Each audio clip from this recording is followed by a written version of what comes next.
언약은 반드시 이루어진다는 그 사실이요. 그 언약을 하나님이 이루신다는 것입니다. 그것을 너희들이 더럽힌 내 거룩한 이름을 내가 다시 새롭게 하리라 라는 그 말씀이고, 또 하나님이 친히 성소가 되리라 라고 말씀해 주십니다. 그러면서 에스겔 선지자에게 하나님의 말씀을 전하라 라고 말씀하고, 전하기 위해서 먹어라. 네가 먹고 싶은 것을 먹는 것이 아니라 내가 먹여주는 것을 먹어라 라고 말씀합니다. 그리고 먹은 말씀을 소화해서 전하라. 그런데 전할 때 하나님이 주신 말씀을 그대로 전해라 라고 말씀합니다. 어떻게 전하냐면 하나님의 도우심과 그리고 하나님의 이름으로 전합니다. 그러기에 두려워하지 말라라고 말씀합니다. 지난주에 예언하라 라고 말씀했죠. 근데 이 예언은 눈에 보이는 예언을 하라고 하였습니다. 예루살렘의 환난을 예언하라, 환난의 기간을 예언하라, 그리고 거기에 있는 그 비참한 기근을 예언하라 라는 그 말씀입니다. 오늘은 또다시 예언하라 라는 말씀인데, 특별히 에스겔 선지자의 몸으로 예언하라 라고 말씀합니다. 칼을 삭도로 내 머리털과 수염을 깎아라 라고 말씀합니다. 유대인에게 이 머리털과 수염은 어떤 그 권위의 상징이요, 그리고 자랑의 상징이기도 합니다. 다시 얘기해서 머리털과 수염을 깎으라고 얘기하는 것은 그만큼 수치를 당한다는 것을 의미합니다. 예루살렘이 이제 멸망될 것임을 너희가 네 몸으로 실제 나타내라는 그 말씀이죠. 그런데 예루살렘이 왜 이렇게 멸망하게 되었습니까? 하나님이 기회를 주셨어요. 개혁하라고. 그러나 개혁하지 않고 그대로 썩은 상태로 남아버렸기 때문에 하나님의 백성들이 더 이상 하나님을 위하여 무가치한 존재가 되어버렸다는 것을 의미합니다. 이사야서 1장 21절에 이렇게 기록합니다. 신실하던 성읍이 어찌하여 창기가 되었는고, 정의가 거기에 충만하였고 공의가 그 가운데 거하였는데 이제는 살인자들 뿐이로다 라고 말씀합니다. 삭도로 에스겔 자신의 머리를 자르고 수염을 자른다고 하는 것은 예루살렘이 이제 이렇게 멸망된다는 것을 너의 몸으로 나타내라는 것이죠. 그리고 이 터럭을 3개로 무게로 다뤄서 3등분을 합니다. 그래서 첫 번째 3분의 1은 성읍 안에서 불태웁니다. 이것은 기근과 전염병으로 죽는다는 것을 의미하고, 3분의 1은 성읍에서 칼로 또 쳐버립니다. 갈대아인, 바로 이 바벨론의 공격으로 3분의 1이 죽는다는 것을 의미하고, 3분의 1은 바람에 흩어버리라 라고 얘기해서 이 침략에 무서워서 피난 간 사람들, 생존해서 피난 간 사람들이 3분의 1이라는 것을 의미합니다. 물론 여기는 피난도 있고 포로로 끌려가는 인원도 있습니다. 예루살렘에는 더 이상 남아있는 사람이 없다는 것을 의미하죠. 그런데 이스라엘은 어떤 존재였습니까? 하나님의 제사장 나라, 하나님의 선지자 나라, 하나님의 거룩을 자랑했던 그 나라였습니다. 모든 주변의 이 국가가 이 예루살렘을 바라보며 모였었고, 또 그들에게 지혜를 받아왔습니다. 솔로몬 당시 모든 나라들이 이스라엘을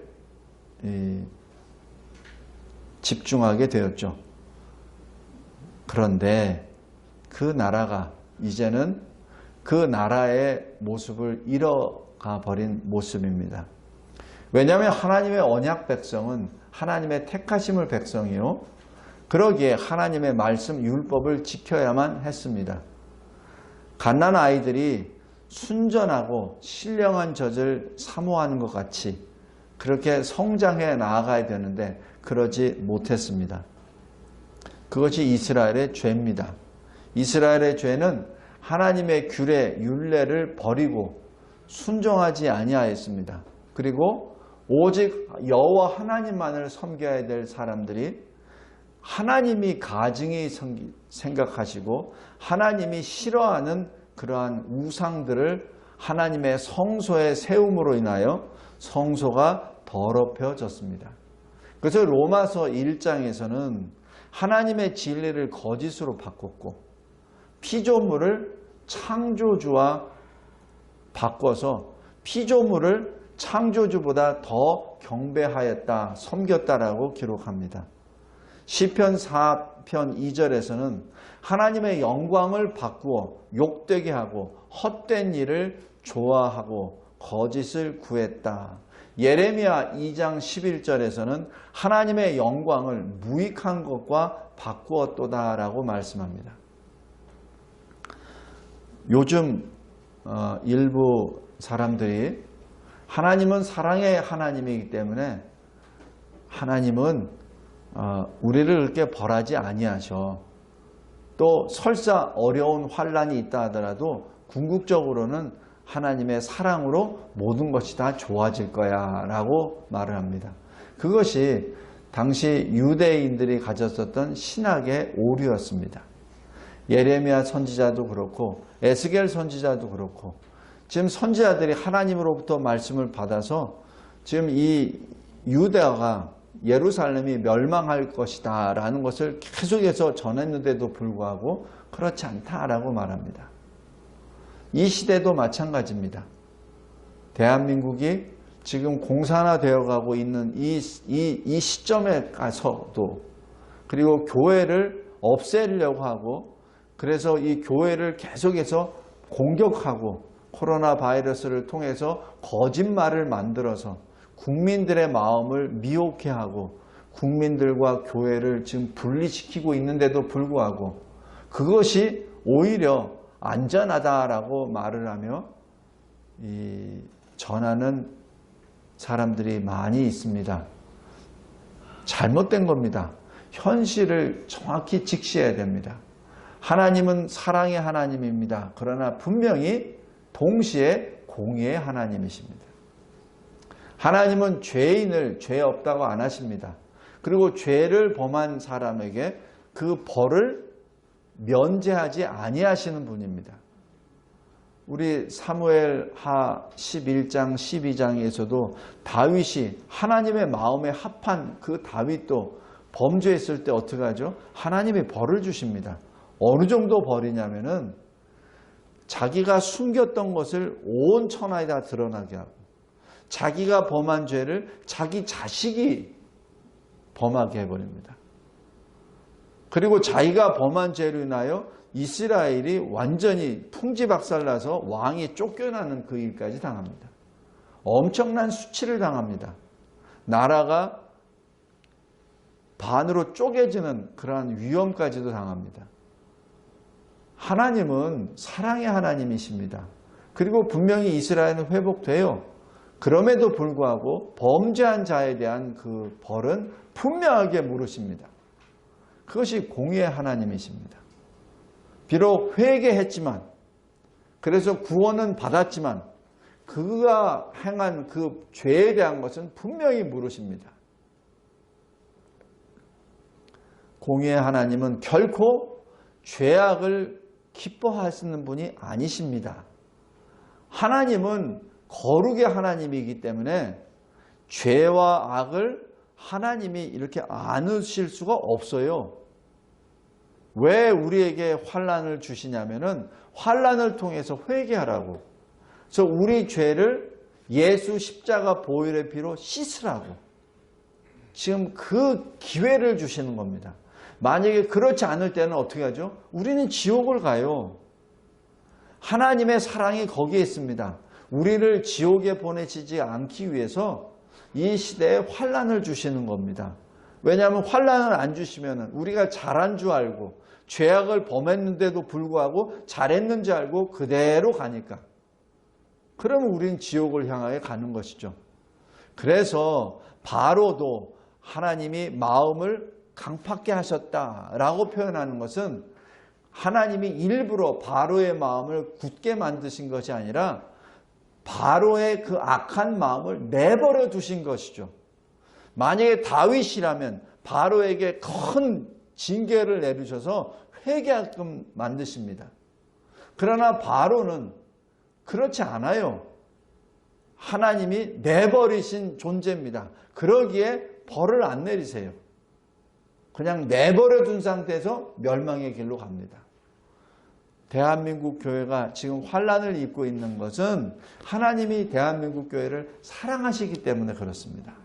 우리가 할 일은 뭐죠? 우리 죄악을 하나님 앞에 낱낱이 토설하고 하나님께 회개하는 것이죠. 그것이 우리의 살 길입니다.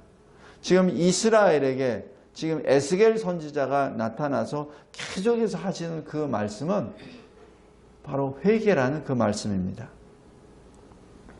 하나님은 분명히 사랑의 하나님이시지만 분명히 공의의 하나님이십니다.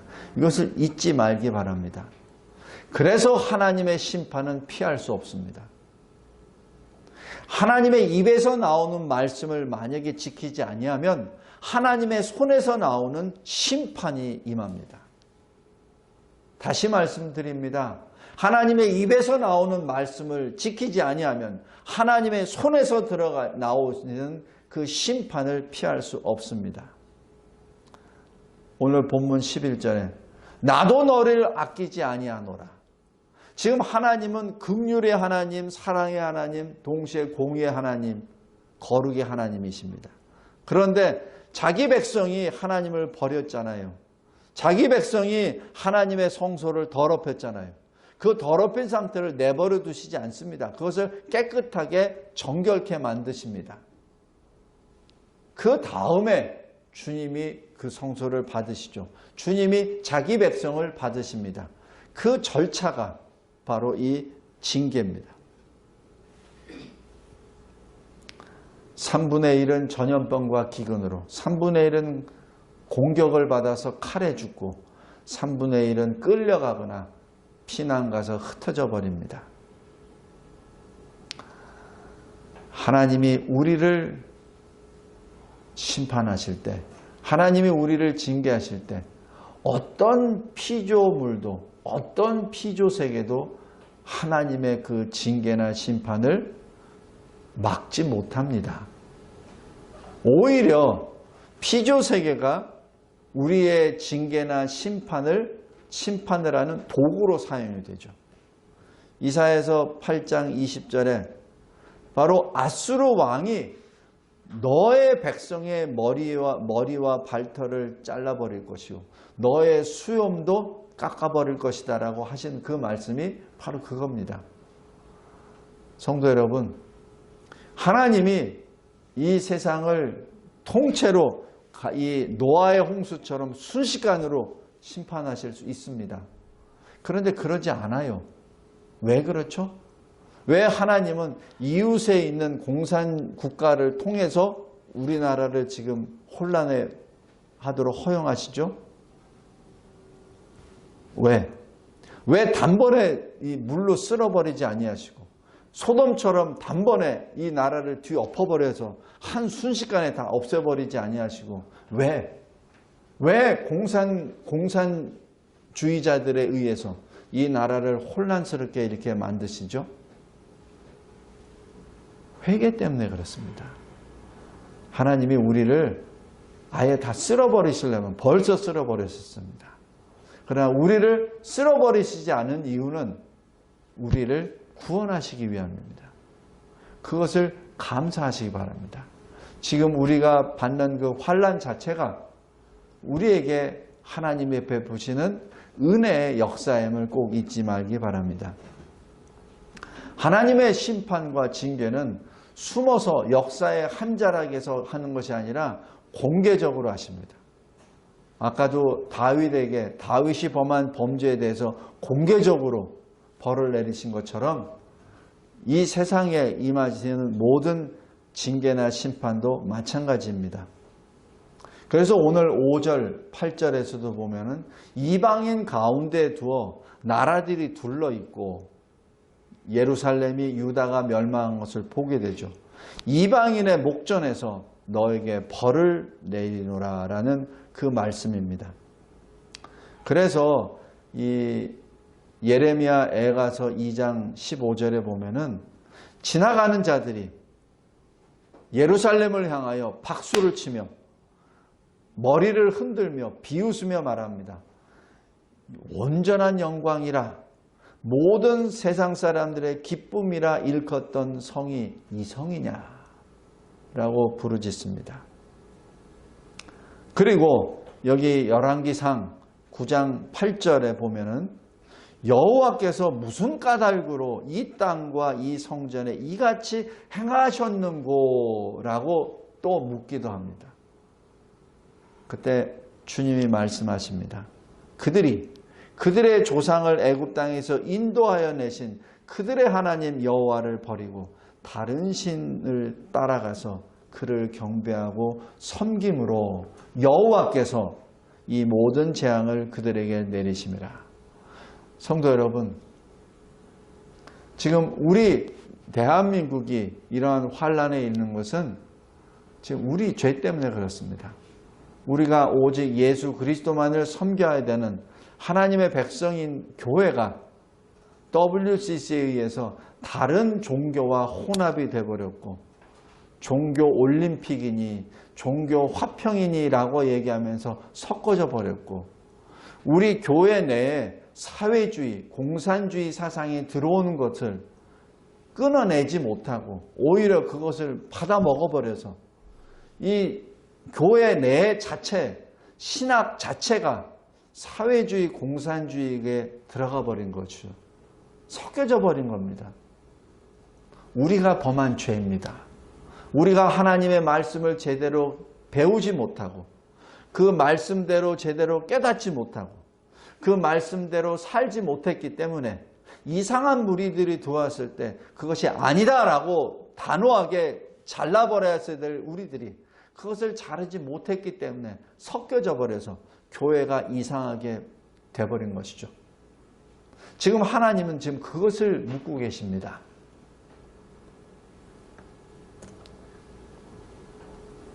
말씀을 맺겠습니다. 왜 에스겔 선지자에게 그렇게 네 머리를 잘라라, 수염을 잘라라. 그 자체가 에스겔 선지자에게는 수치입니다. 그리고 그 모습을 보는 주변의 사람들이 물어볼 거 아니에요. 왜 너 갑자기 수염 잘라? 왜 머리 잘라?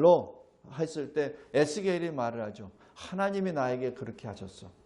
그리고 하나님이 말씀하시기를 3분의 1은 전염병과 기근으로 저 예루살렘 성이 죽어나가고 3분의 1은 이방인 군사력에 의해서 죽임을 당하고 3분의 1은 포로로 끌려갈 거야.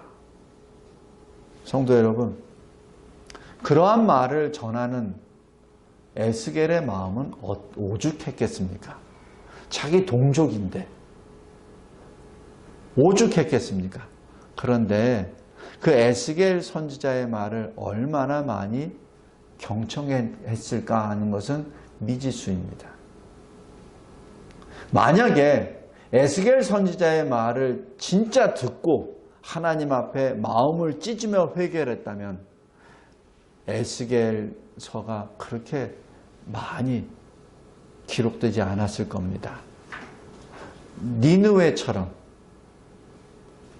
아마 한 장으로 끝내버렸을 겁니다. 그러나 에스겔은 지금 많이 있죠. 그 얘기는 듣지 않았다는 얘기입니다. 성도 여러분, 저도 이 시대에 살면서 이런 말을 전할 때 저도 마음이 찢어지는 마음으로 대한민국 교회에 대하여 말합니다. 그러나 그 말을 듣는 자가 그렇게 많지 않아요. 오히려 거꾸로 해석을 해버립니다. 오히려 이것을 좋다라고 말을 하고 오히려 이것이 지금 아니다라고 말하는 저에 대하여 이상한 눈으로 바라봅니다. 예배를 지켜야 됩니다라고 말하는 것을 너는 왜 이렇게 너의 성도들을 죽음의 길로 이끌어가라고 얘기를 하고, 왜 모든 사람들이 좋다고 하는데 왜 너만 그렇게 유독 유별나게 해? 라고 말을 하죠. 에스겔 선지자도 똑같이 그런 경우에 처하지 않았나 생각이 듭니다. 그러니까 에스겔서가 그렇게 두껍죠. 왜 에스겔을 통하여 하나님은 예언을 하도록 하십니까? 왜? 살리시려고. 무너진 예루살렘을 살리시려고. 무너진 자기 백성을 다시 회복시키시려고 하십니다. 그러나 회복이 우리식으로 되는 거 아니에요. 그냥 핑크빛 꿈으로 하나님이 우리를 다시 회복시켜 주실 거야 라고 그냥 우리는 좋아질 거야 라는 그런 아니란 사고방식이 계셔서는 안 됩니다. 우리 옛사람이 죽어야 돼요. 우리의 잘못된 것이 씻겨 나가야 됩니다. 그것이 전제가 되어야 하나님이 거룩을 다시 회복시켜 주시고 무너져야 다시 세우는 것이죠. 여기 영어로 재건축이라는 말이 reconstruction입니다. 근데 reconstruction, 다시 세우기 위해서는 뭐가 전제 조건이 있어야 되냐면 destruction이 있어야 됩니다. 무너져야 다시 세웁니다. 오늘 여기서도 마찬가지입니다. 왜 하나님이 그 에스겔 선지자에게 몸으로 예언하라. 왜? 안 들으니까. 얼마나 심각한 것인 걸 깨닫지 못하니까 몸으로 설교하라는 얘기예요. 몸으로 예언하라는 얘기입니다. 왜? 하나님의 사랑 때문에. 공의도 공의지만 하나님이 사랑하시기 때문에 이스라엘 백성, 자기 백성을 살리시기 위해서 그렇게 하신 겁니다. 공의의 하나님이 사랑의 하나님과 동일한 모습으로 그 백성을 살리시기 위한 사랑을 위하여 공의의 심판을 하시는 것이죠. 이러한 표현이 요한계시록에도 나옵니다. 요한계시록에서도 보면은 심판이 세 개의 사이클로 들어갑니다. 그 다음에 나팔, 대접 심판입니다. 하나님이 노아의 홍수처럼 한번 싹 쓸어버리면 돼요. 전능하신 하나님이 쓸어버리면 되는데 굳이 세 번의 사이클을 돌리십니다. 이유가 있잖아요. 왜? 그동안에 회개할 사람이 있다고. 그동안에 구원받을 사람이 있기 때문에. 나팔 심판을 통해서 계시록 8장에 땅의 3분의 1이 타버리고 바다의 3분의 1이 피가 되고 물의 3분의 1이 쓴물이 됩니다. 낮의 3분의 1이 빛을 잃어버립니다. 그때 큰 독수리가 날아서 세상 속에서 선포합니다. 누구에게? 땅에 사는 자들에게. 땅에 사는 자들에게. 바로 그 중에 하나님께서 구원하시기로 작정한 자들이 있다는 얘기죠. 그래서 독수리가 날면서 독수리가 말을 합니다. 워우 워우 하죠. 의성어입니다. 우리말로 번역하면 화 세 번을 말합니다. 깨달으라는 얘기죠. 하나님께 회개하라는 얘기입니다. 아직도 하나님의 심판이 남아있다는 얘기죠. 그뿐만 아닙니다. 요한계시록 18장 큰 성 바벨론이 멸망할 때 이렇게 말씀합니다. 내 백성아 거기서 나오라. 그 바벨론의 죄에 참여하지 말라. 그 바벨론이 받을 재앙을 받지 말라 라고 명령하십니다. 왜? 그곳에 아직도 여전히 구원받을 백성이 있기 때문에 그런 것 아닙니까? 성도 여러분, 우리가 지금 이 환난의 때를 겪고 있는데 그 환난의 때를 그냥 슬퍼하거나 당황하거나 두려워하거나 그리고 낙심하지 말기 바랍니다. 바로 이때가 구원받을 때입니다. 이때가 은혜 받을 때입니다. 이때 말로 우리가 함께 모여 예배 드릴 때입니다. 교회를 압력을 두어서 예배를 폐하게 하잖아요. 그때가 구원받을 때입니다. 그때 왜 로마 이 네로 황제가 칼을 들고 망나니처럼 할 때 왜 성도들이 모여서 그 칼 앞에 순교를 당하신지 아십니까? 왜냐하면 그때가 구원의 때이기 때문에 그렇습니다. 선교학적으로 이렇게 말합니다. 교회는 순교자의 피 위에서 세워진다라고 말합니다. 또 선교학적으로 이 순교를 산불로 비유를 합니다. 교회를 핍박하죠? 그러면 그것이 그 불이 산불 효과처럼 불이 퍼져나가 버립니다. 그래서 불을 끄는 것 같지만은 실은 다른 곳으로 퍼져서 불이 더 확산이 되어 버립니다. 그것이 사도행전 8장입니다.